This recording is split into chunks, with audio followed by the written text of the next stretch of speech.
Time takes its toll on everything, especially golfers. Many choices are tough, like when do you move up a tee? Or in my case, recently, do you go from a stiff shaft to a regular shaft? I do a fair amount of golf travel, and many times I don't want to take my clubs, so I'll use rental clubs and, in most cases, regular shafts. I felt intuitively I might be hitting the ball a little bit further, but how do you know? How do you really know? Well, I decided to try to find the answer from an expert. Well, some of the signs that we really look for with a lot of players is we're looking at them coming in going, you know, I've just lost a lot of distance lately. Their club head speed, their ball speed has slowed down some. Their body is stiffer. They don't have as much range of motion. Those are some of the signs we see with some of our older golfers that are, 55 and older that might not be as strong as they were when they were 35. We all remember the great rounds of golf we had when we were younger, and we have expectations for ourselves throughout our lives to perform that way all the time. So you've gone to a different shaft. It's a regular shaft.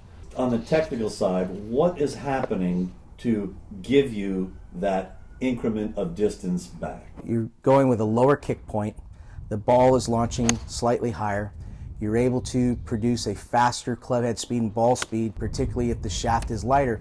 If you typically played, say, Dynamic Gold S300 most of your whole golfing career, which is around 125 to 130 gram weight, and suddenly you go to an 85 gram ultralight steel shaft, you're going to pick up ball speed and club speed combined together. That's going to help you get further distance.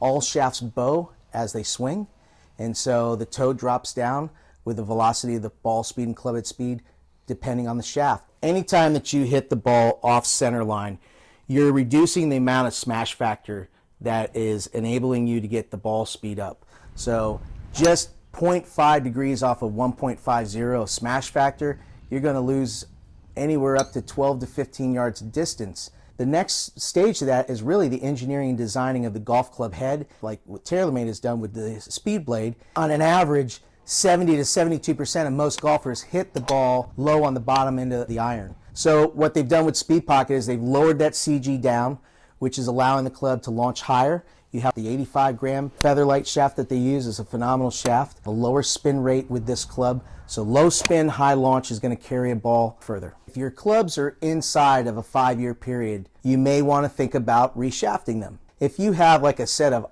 Ping I2s or Tommy Armour 845s from 25 years ago, it's time to upgrade and get into a new product because the technology has passed you by completely. The differences between stiff and regular for me were not huge, but I have to admit, they're there. And as we all know, time stands still for no one. This is Jamie McWilliams.